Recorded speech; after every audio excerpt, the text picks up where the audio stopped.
Welcome to Stormy Willow, where we explore the paranormal, celebrate the odd, and never trust the living. I'm your host, Adele. And I'm your host, Sarah. Well, welcome to the show. Hope you're enjoying the 50 States of Strange. Oh, yeah. So we're already in the seas, if you can believe it. And I have to say, I always thought that maybe some states were spookier than others, but I'm finding that not to be the case. I feel like so far every state's a little creepy. Yeah, I think we're gonna have to start ranking these or doing the spookiest of the region by the time we're at the end. They're definitely not disappointing, and I can definitely see why Americans are so superstitious Yeah, no kidding. after covering these. But yeah, today we're gonna be covering Connecticut. Connecticut. Friends of the pod, home state. Shout out to Sherry and to Denise. Yeah, you guys will have to let me know if I hit all the right high points here. But wow, this is a hella haunted state. I had no idea. There is so much going on in Connecticut. Like, if you Of all spit, places. it lands on something haunted. Oh my gosh. Well, I can't wait to hear about it. I don't know. I've got to be honest, like, I don't know a lot about Connecticut. Well, grab a beverage, grab a snack, and let us educate you about the strange happenings around Connecticut. Let's do it.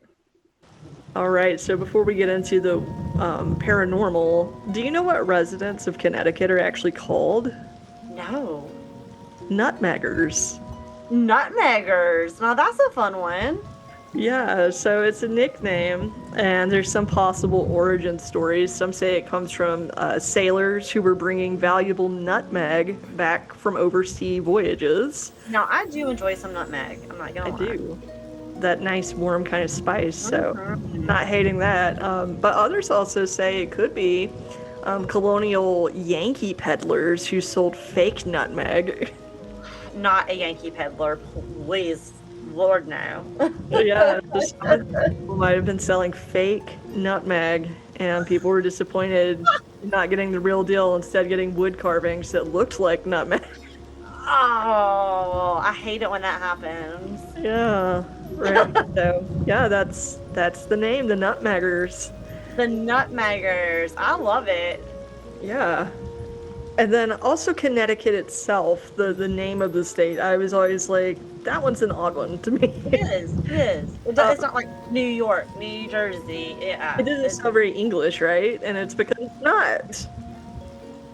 The name Connecticut comes from the Mohegan and Pequot word, Quanatucket or Quinatucket, and it means place beside the long tidal river. So it's actually an indigenous name, and it's our horrible mispronunciation of it over time, I guess, that became Connecticut. We butchered that one up. Yeah, yeah. We Yeah, butchered that one. Yeah. I said yeah, we butchered that up. So if there are any did. if there are any butched nutmeggers out there, salute to you. I meant to say we butchered that name up. Um God. Yeah, and what's so funny is Adele's not gonna cut that. So you're gonna hear it. Yeah. Wow, that's pretty crazy. I never knew that. Yeah, so now I understand the name, Connecticut. But yeah, the state also has produced some notable figures like Glenn Close, Oh, okay, classic. Seth MacFarlane, my buddy that made Family Guy. So now I understand why Oh, he always features New England in a lot makes of his stuff sense. with that. Okay, nice nod. But it's also the longtime home of Ed and Lorraine Warren. Is that where they kept their museum? Perhaps, Well, yes. Yes, so this is legit, like the stomping grounds of the Warrens, the famous paranormal investigators. They lived in Monroe, Connecticut for decades, and they shout actually met out. there too. We'll get into their story, but a lot of haunts and a lot of connections with the Warrens, like from a lot of these hauntings around the state. All right, but now with that set up, let's start with the Warrens a little Let's bit. start with the Lord and Lady of Paranormal Investigation. The Butch paranormal investigators. The Butch Paranormal Investigator. But yeah, I mean, if you're into horror, especially The Conjuring, I mean, that franchise has been huge, and I love the Conjuring franchise. I'm sorry. I'm a fan. It's amazing I to like me. it. I think they're definitely, I mean, some are better than others, but overall, I think it's been an outstanding franchise, Yeah, personally. I'm a fan. I don't care. I like it. And without the Warrens, we would not have that franchise, so this is all about them. Yes. So, very briefly, Ed Warren, he was a self-taught demonologist, as Same. I think Shaq Bagans is probably too. And Um, Sarah Silvers. there we go. We are all self-taught demonologists. I'm gonna And add that to my resume. Like, what if I'm just gonna do that for fun. I'm gonna put that on my LinkedIn. there you go, just resume builders is what we're going to be talking about this episode. So yes, Ed was the demonology guy, and then his counterpart and lovely wife Lorraine Warren was the clairvoyant medium of their Yes. duo. Dream team. Seriously, and they were both born in Bridgeport, Connecticut, in the Oh. 1920s. So I'm sure they saw a lot change over their lives. They both passed in the 2000s. Yeah. And they were both devout Roman Catholics, and they both believed that weakening of faith could make people more vulnerable to demonic influence or possession. So I guess sloth was the culprit with that. And in 1952, the couple founded the New England Society for Psychic Research, and it was There it is. the oldest ghost hunting organization in New England. And over the course of their careers, the Warrens claimed to investigate thousands of paranormal cases across the United States, never ever charging a dime for their services. Not. Wow. And some of the cases they were involved with have become incredibly famous and have had movies based on them. And one of their earliest and most famous cases, Annabelle. This is also a film in the franchise, but they made it way spookier than the movies. And Yeah, yeah. You might be disappointed if you saw Annabelle and you never, like, you saw the movies first and you never really saw the picture of Annabelle. yeah, which I personally find more unsettling because this thing has this horrible, history, which we'll cover some of the horrible things Annabelle has done to people. But she really just looks like a typical Raggedy Ann doll. Like, Yes. completely not sinister looking. You would probably never suspect any foul play with this doll or even be creeped out by it. At least not any more than any other Raggedy Ann doll. Yeah. So she's a cloth Raggedy Ann doll, and this case reportedly began in 1970 in Hartford, Connecticut. So not only are the Warrens there, like this is even taking place in Connecticut. So I mean, yeah, this episode is really homage to the weird happenings and the involvement of Ed and Lorraine. Well, and Adele thought it would be just a lovely idea to get the person she loves more than anybody in the universe, me, a little mini Annabelle for my birthday. Yeah, how's it going with that? So far, so good. She's a pretty cute little Annabelle. She's a little terrifying, but she's cute. I'm just kidding, Annabelle. You're beautiful. Yeah, that's little Annie, Yeah, I have little Annabelle. I have Annabelle Jr. little mini, Little mini. Don't piss her off. She's right beside me, just- actually. So she really is. She's on the shelf. Beautiful, we love her. Right, but let's get to the weird happenings with this Annabelle doll. So a 28-year-old nursing student named Donna received the doll as a birthday gift from her mother. And there again, it wasn't a creepy looking doll. I don't think her mom intentionally did this. I hope not. And it was purchased at a secondhand store, so she was just like, whatever, it's a cute doll. I'm gonna give it to my daughter Donna. Donna lived in an apartment with her roommate Angie, who was also a nursing student, and shortly after the doll arrived in the apartment, the women began reporting unusual activity. So Donna and Angie claimed the doll displayed unexplained movement and strange phenomena. Some of the activity included the doll appearing to change position on its own, so it just seemed to kind of move on its own. It was sometimes found sitting upright when it had been left lying down, just little things like that, subtle differences. It allegedly even would move between rooms while no one It's was home. basically the original Elf on the Shelf. Yes. Yeah, That's what it except would not sound. bringing you gifts. Yeah. Oh, they're bringing you gifts, all right, from hell. Yeah. Maybe people just sort of Annabelle's on the shelf. Annabelle on a shelf. But yeah, some examples of this strange movement, they described leaving the doll on the couch and later finding it maybe like on Donna's bed. So it'd be in like a widely different place. So this started to not be subtle movements as much as like, how did that doll get over here? Yeah. They would leave it in the bedroom and later discover it sitting in the living room and just things like that. Then the written messages started. I get it, this would probably be scary, but part of me finds it a little bit funny. The roommates reported finding handwritten notes around the apartment. The notes reportedly read, "Help me." And the notes were allegedly written on parchment paper, which the roommates claimed they didn't even have parchment paper, so they don't know where these were even coming from. Which is a little bit weird to me. There are some psychic explanations. So the women consulted a psychic medium. Yeah. Not Lorraine yet. That was the mistake, if you ask me. Yeah. The doll was inhabited by the spirit of a 6-year-old girl named Annabelle Higgins, which sounds like a little song that should have been in My Fair Lady, right? Yeah. I Henry mean, Higgins. it's also a sweet little name. Yeah, and according to the medium, the child had died on the property where the apartment building was later constructed, and Donna reportedly agreed to allow the spirit to remain in the doll, so she gave it permission. Bad idea. Don't invite demons into objects. Yeah, I mean, or maybe let's just not chat with demons. Let's just let them be.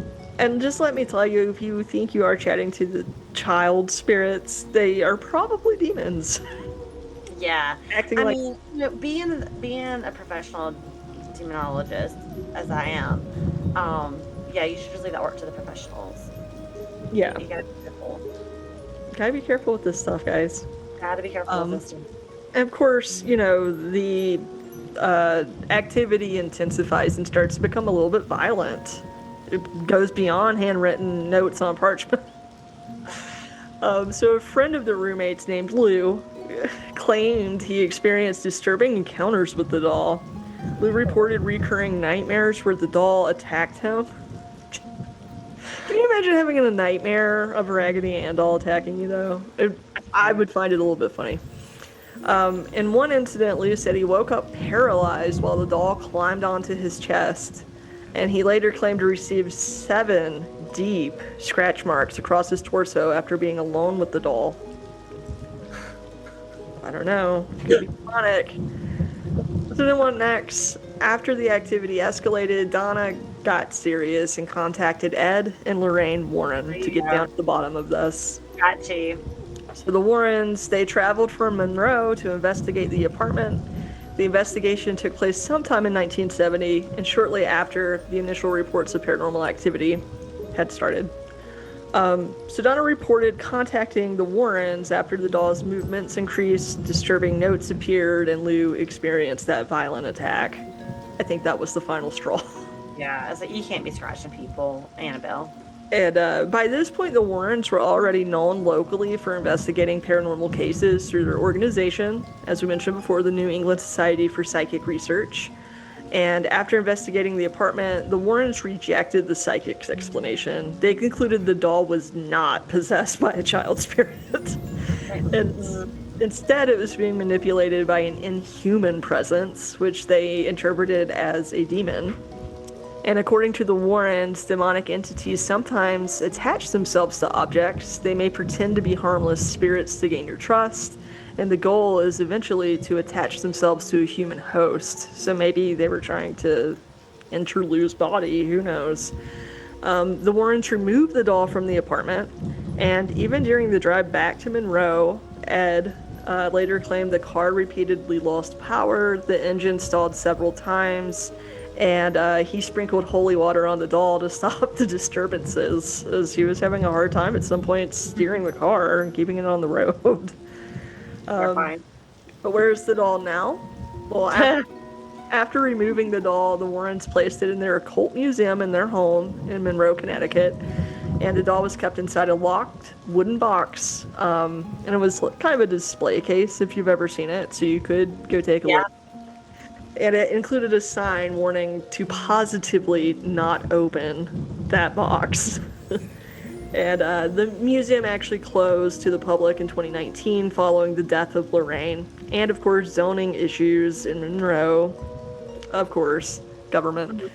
And most recently, the comedian Matt Rife and YouTuber Elton Casty purchased the Warrens' home and the artifact collection as well, including Annabelle. And the new owners have announced plans to eventually reopen the museum and allow overnight stays. Oh, now I might be into that. I don't know. I bet Zach Bagans is butthurt that he didn't get this.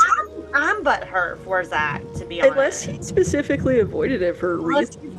That's just one. I don't know. Some of the stuff Zach's done, I don't see him back. I don't see him backing away from Annabelle. And that always surprised me. It wasn't in Zach's museum. It just seems like the right home for it, to be honest. Yeah. So I don't know. I'm on Zach's side on this one, guys. I know. I thought for sure it was going to go to there. I guess Zach had, or Annabelle had other plans, or maybe I don't know.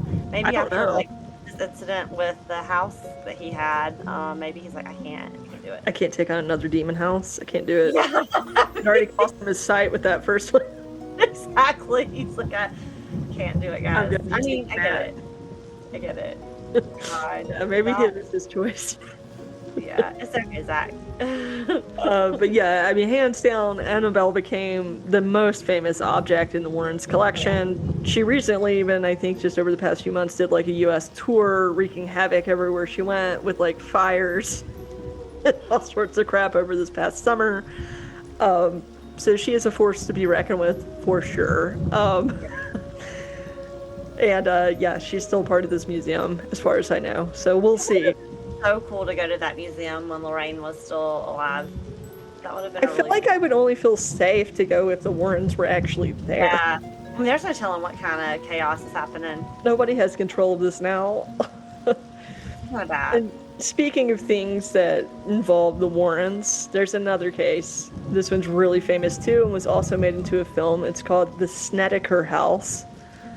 This was in Southington, Connecticut, and this inspired the film The Haunting in Connecticut.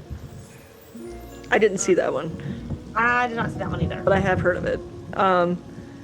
So just a little bit of backstory. So in 1986, that was a good year.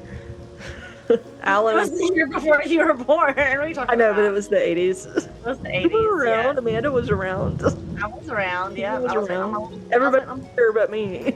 I was waiting on my little bud to be born. Yeah. So in 1986, Alan and Carmen Snedeker moved into a large rental property with their children. The primary reason for the relocation was their eldest son, Philip Snedeker. He had been diagnosed with Hodgkin's lymphoma, and the family chose the house because it was so closely located to the Yukon Health Center in Farmington, where he was getting treatment. Yeah. So, I mean, this house just sounds horrifying.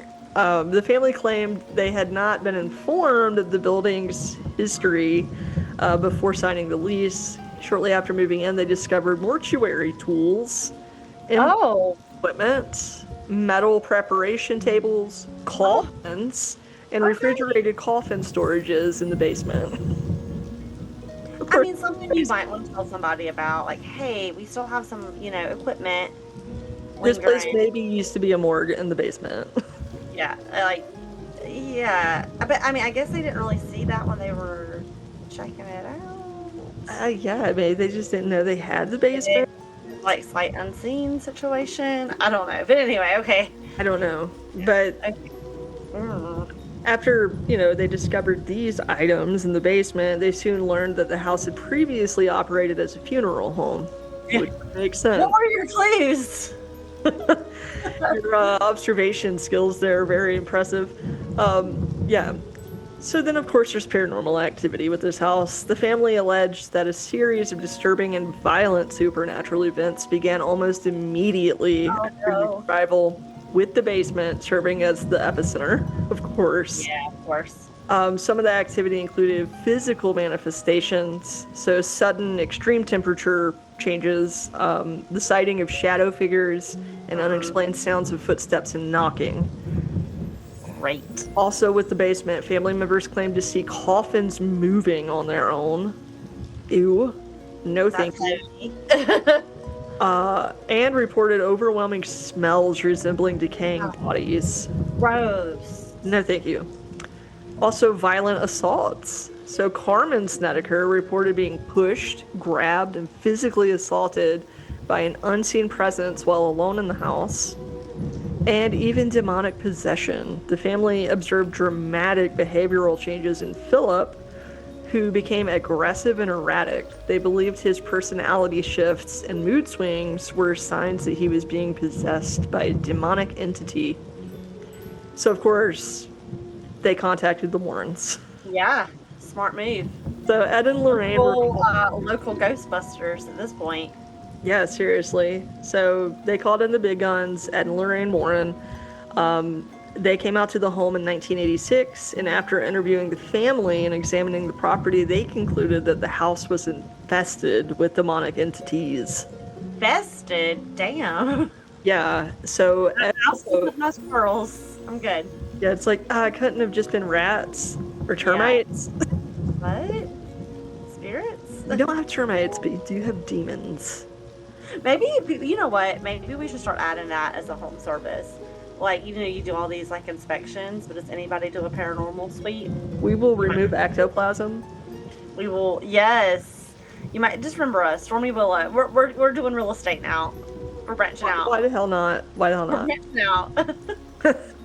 So Ed proposed a specific theological explanation. He claimed that the morticians who previously worked there had practiced necromancy, attempting to communicate with or control the dead, which had, of course, attracted malevolent forces that remained bound to the house.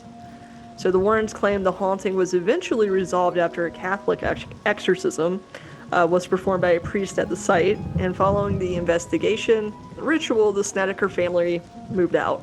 But I think the activity concluded, but they still moved out, and I get it. Like, maybe you just want a fresh start at that point. Yeah.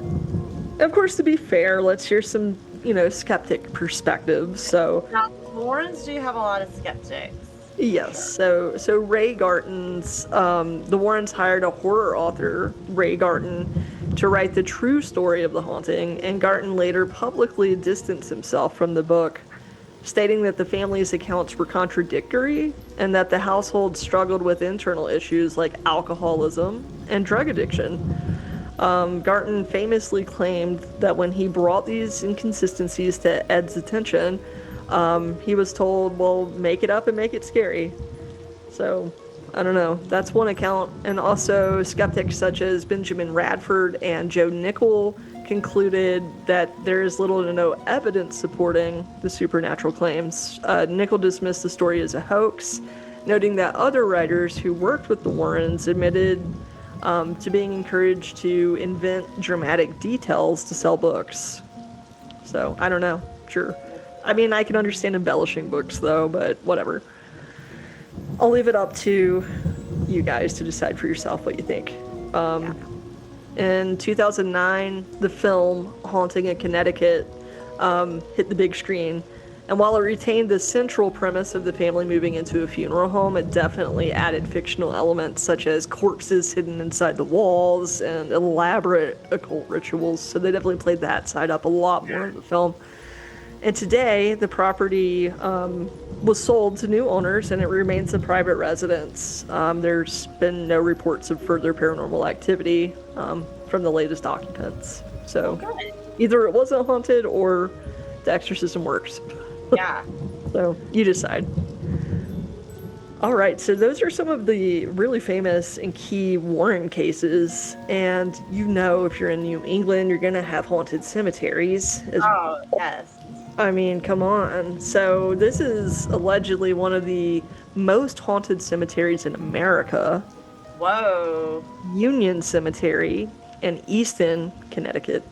Its reputation is built on decades of documented sightings and its proximity to Route 59, which is the adjacent roadway that sometimes spills over into the roads. So one of the most famous is the White Lady, of course. There's always a white. Of course, yes. Always a White Lady. The cemetery's most famous entity is the White Lady, a spirit typically described as a woman in her 30s with dark hair, wearing a white nightgown and a bonnet. Sighting, On it. of course. Sightings of this figure began in the late 1940s, and she has been frequently sighted, photographed, and videotaped by numerous witnesses over the decades. Wow. And even Ed Warren had an encounter with this entity. Ed claimed to have successfully captured her essence on film. According to his records, the footage was captured on September 1st, 1990 at approximately 2:40 a.m. This supposedly occurred during his 7th consecutive night of filming at the cemetery, trying to capture her. Wow. So, I don't know. I would be willing to go try to make contact. I mean, I would. And as I mentioned, that Route 59, the adjacent road to the cemetery, and there are numerous reports from drivers, including police officers, who believe they have struck a woman with their vehicle. In these encounters, the drivers often feel a physical impact, like they've hit something, but upon stopping to inspect the road, they find no body, no injuries, and no damage to the car. Some drivers have even reported seeing the apparition of the White Lady appearing suddenly in their back seat while driving past the cemetery. And some other key phenomena at this cemetery, visitors have reported orbs, light rods, mist, and apparitions in their photographs. And there's also Stepney Cemetery, which has a strange connection because some believe that the White Lady at that cemetery is the same White Lady at Union Cemetery, that she appears in both of these locations. And even more odd is Stepney Cemetery is where Ed and Lorraine are buried. So I don't know. Wow. So I don't know if there's a connection to the Warrens. There's also been sightings at the Stepney Cemetery of blobs and ectoplasm. So it just seems that there's a lot of activity at both of these cemeteries. And then we get into some dark history of the state, of course. So this is more dark modern history, I would say. We have several state hospitals and sanatoriums in Connecticut. So first we have the Norwich State Hospital. It was established in 1904. It was originally known as Norwich State Hospital for the Insane. I knew you were going to say that. Yep, it opened its doors in October 1904. The institution was built on the banks of the Thames River, not that one in England, but the one in Connecticut. It's situated atop the site of an old Native American village, and while it began with only a single building on 100 acres, it expanded at its peak to over 30 buildings covering 900 acres. So this place is huge. Okay? And in 1955, the hospital reached its highest annual average patient population of 3,184 residents. Now, you know that they can't handle that many people in one location, giving them adequate care. Like, you just know it. Like, I don't even want to know about the mistreatment that happened in these places. Right. I don't know. There's always something about these, like, sanitariums and stuff that just make me just cringe. Yeah, it's just putting people away is really all it's doing. Yeah, I don't know. People with, mental disorders. It's really, really sad. I mean, and for such a large number of people residing at just one of these, I think is really, really just scary. Yeah, it is. The hospital's history is marred by reports of course, patient abuse, beating, starvation, and prolonged confinement in cells, which led to the official investigations as early as 1939. So, similar to other institutions of the era, it utilized a network of underground passageways to transport utilities and move patients between wards. So, that's Yeah. already creepy. The facility was officially closed on October 10th, 1996. I mean, that's late. Wow, In 1904, 1996? closed in 96. Oh. And patients were transferred to Connecticut Valley Hospital. Today, much of the campus has been demolished for the Preston Riverwalk project. Oh, wow. The administration building is being preserved. Witnesses continue to report ghostly apparitions, About to say, voices, screams emanating from the remaining ruins. Then, if that wasn't fun enough, we also have, I think this name just sounds creepy. We have Undercliff Sanatorium. Like, can you imagine? yeah, Can you imagine thank being bussed up you. to a place called that? Like, oh shit, I'm gonna die here. Oh. It's gonna think, like, how horrifying anyway. Alright, so Undercliff Sanatorium was originally constructed as a facility for children suffering from tuberculosis. What a beautiful, Lovely. welcoming name for children. I'm sure it really put them at ease. And while the sources do not provide a specific founding date, it is noted as one of Connecticut's closed state psychiatric hospitals. So, like many medical institutions of the time, Undercliff existed largely separated from surrounding communities. You know, got to get the outcasts out there away from everybody, right? Housing patients who were often isolated from society for long periods of time. The building is rumored to be intensely haunted, with reports of strange happenings, including screams, unexplained footsteps, and apparitions of dead patients. Oh, no. Visitors and thank you. paranormal investigators have specifically reported hearing the laughter and crying of unseen children throughout the property. Ghost hunters have reportedly captured EVP, electronic voice phenomena, at the site as well. The sanatorium is located on state property and remains a significant landmark in the state's history of medical isolation and institutional care. Ooh. Makes me ugh, Yeah. ominous. And then we also have Fairfield Hills State Hospital in Newton. This was established in 1931. So while it was established in 1931 to alleviate overcrowding in the state's other psychiatric facilities, the cornerstone was laid June 10th, 1931, and the hospital received its first patients on June 1st, 1933. So at the peak in the late 1960s, the 16-building campus housed over 4,000 patients. I'm just saying, there's no way that many people are getting adequate care, no matter how good or bad the staff is. It's unmanageable. Not happening. The hospital is notorious for its historical use of controversial treatments, including hydrotherapy, insulin shock therapy, electroconvulsive therapy, and frontal lobotomies. So a true nightmare of a place. I think this sounds like the worst of the three, and they all sound like true nightmare people. In the first year that doctors performed psychosurgery at the site, over 100 patients received lobotomies. It's so barbaric. And we still do them today, don't we? Yeah, I think we do. A vast network of concrete underground tunnels connected the wards, used to transport food, supplies, and even patients. Those tunnels are Why you gotta do that underground? You know what I mean? Yeah. I just don't like that. They would even move corpses to the on-campus morgue using these tunnels as well. I don't like it. I don't like it. It's creepy. No, thank you. The facility was officially closed December 8th, 1995. So, I mean, these facilities...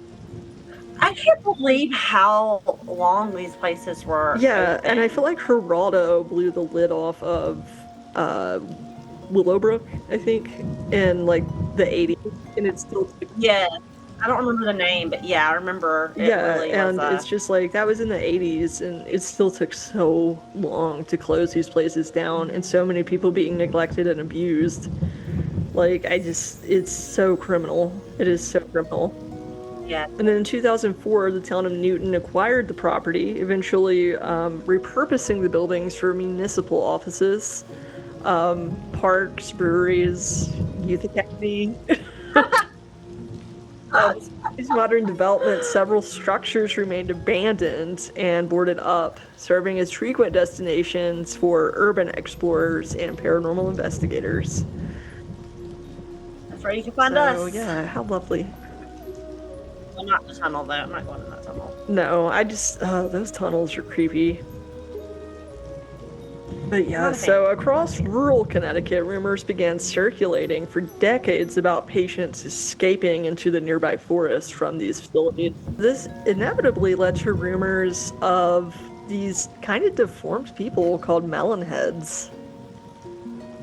Oh, yeah. Yeah, Okay. so Yeah. one urban legend is that the Heads are described as small humanoid creatures with large, swollen heads and distorted features. So there's two main legends. One, as I mentioned, is the escaped asylum patient. So in one version of the Melon Head story, it claims that the creatures were once patients at a mental asylum in Fairfield County, and according to the story, a fire destroyed the institution around 1960, allowing several of them to escape into the surrounding forest. And of course, isolated from society, the survivors supposedly inbred and became physically deformed and developed, which I'm like, just because they're in a hospital together doesn't mean they're related.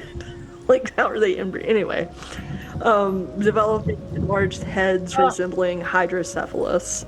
So yeah, I'm sure it might have probably been people with disabilities, and you can yes. see the history from there.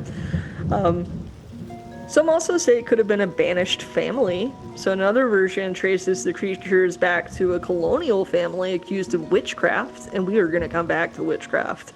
The family was banished into the wilderness where their descendants allegedly became the Melon Heads, I think due to inbreeding. That one at least makes more sense with the inbreeding. All right, so the folklore of Connecticut is deeply intertwined with its colonial history, where the isolation of early settlements often gave rise to enduring legends of curses and witchcraft. Yay. Yeah, My so two favorite. of the most prominent examples of this phenomenon are the ghost town of Dudleytown and the enduring legacy of the Witch of Monroe. Sure. All right, so Dudleytown, the village of the damned. So, Dudleytown is an abandoned colonial settlement located in Cornwall, Connecticut. It's nestled within the northwestern corner of the state, and the site is famously situated in the dark in-tree forest. That already sounds pretty foreboding. The dark entry forest. So named because the surrounding mountains and dense trees cover and block sunlight, so it is very Oh, dark, leaving the area in deep shadow for much of the day. So, despite its reputation as a ghost town, Dudleytown was never an official incorporated town. It was a small settlement within Cornwall, and it was first settled in the early 1740s. I mean, that's old for America. dang. Yeah, that's ancient. Yeah, so in the early 1740s by Thomas Griffiths and several members of the Dudley family. Okay. This included Gideon, Brazili, ABL, and Martin Dudley. Nice names. If you're looking for some names for your animals or humans. Yeah. All right, so local folklore claims the settlement was plagued by a generational curse. Of course. The legend suggests the Dudley settlers were descendants of Edmund Dudley, an English nobleman beheaded for treason in 1510 Oh, during not the reign treason. of Henry VIII. Oh. He liked to behead people, didn't he? Ugh. The curse allegedly followed the family to America, manifesting in tragedies and madness. So reports of sudden insanity, mysterious disappearances, and a wave of unexplained suicides among this family kind of made people think it was the curse. Also some natural disasters. So stories claim multiple members of the Dudley family were struck by lightning. Oh. And the settlement suffered from severe crop failure and disease. But in reality, when looking, historically and asking historians, they found no genealogical link between the Cornwall Dudleys and the English Edmund Dudley, so they can't see a connection of them even being related. The settlement's actual decline in the mid-1800s was likely due to the logistics. There was thin, rocky soil, unsuitable for farming, limited access to clean water, and the collapse of the local iron industry.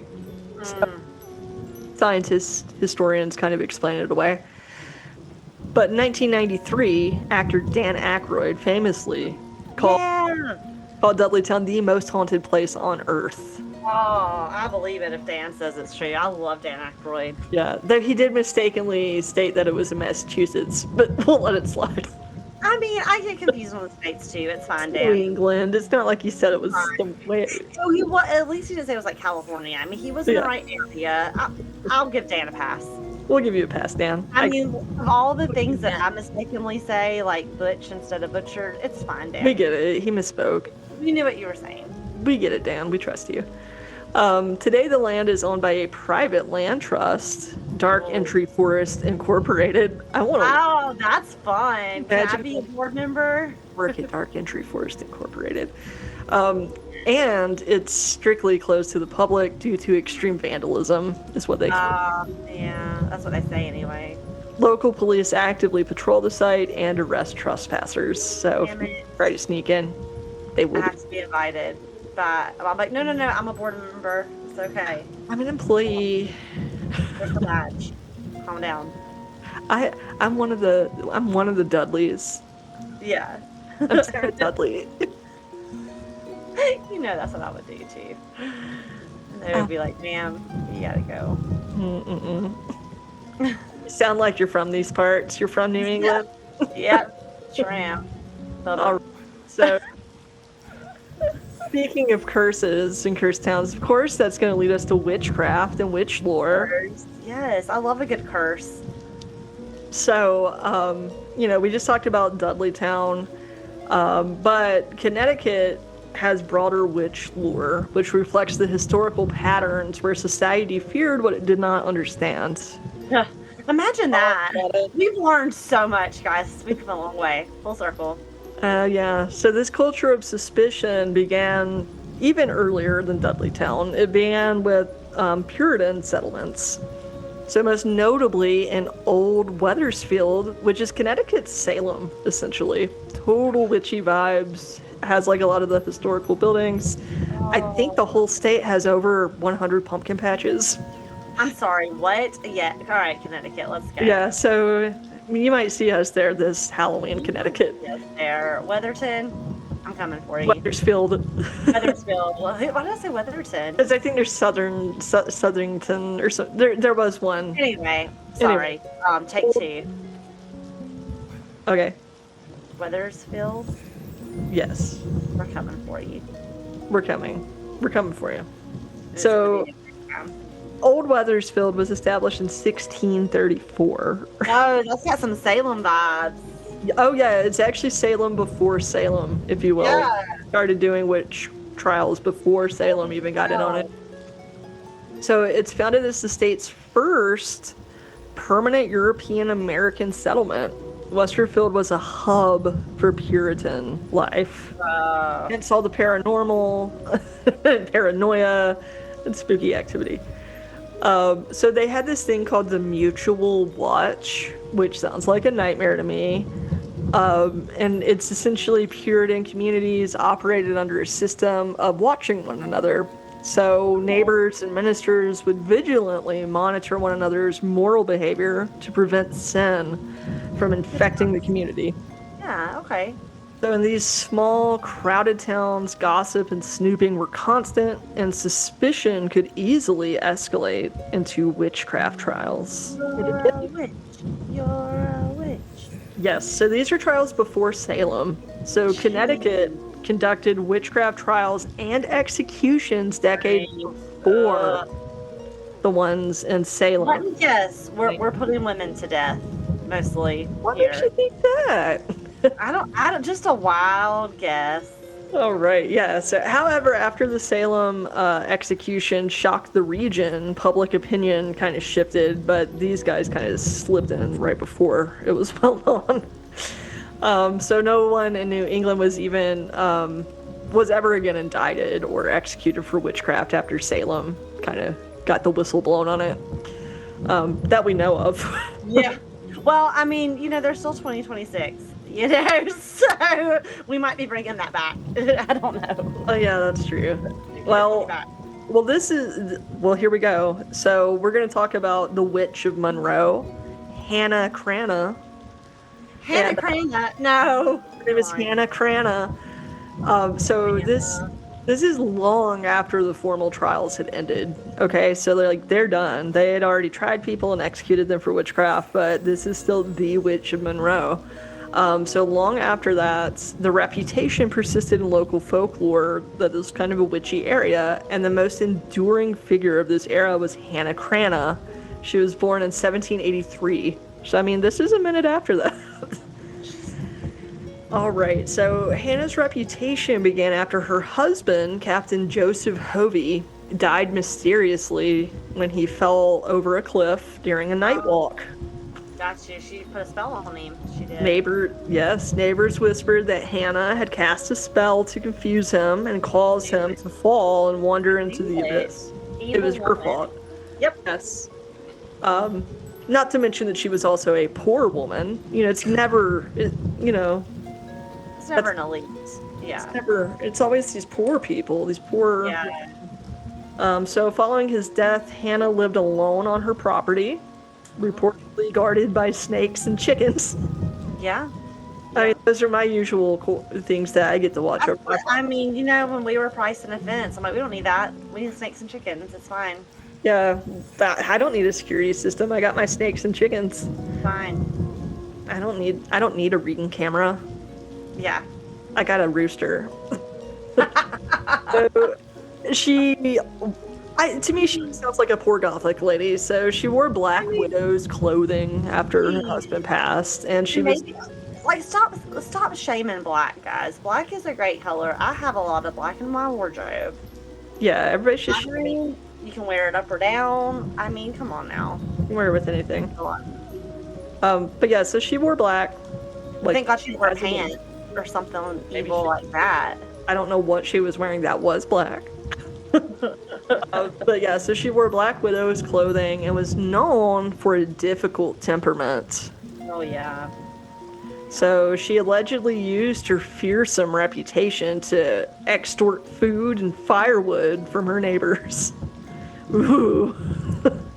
She's really taking the big, important things, not the necessities. But anyway, those who refused to help her would often suffer unexplained misfortunes. Yeah. So there's the pie legend.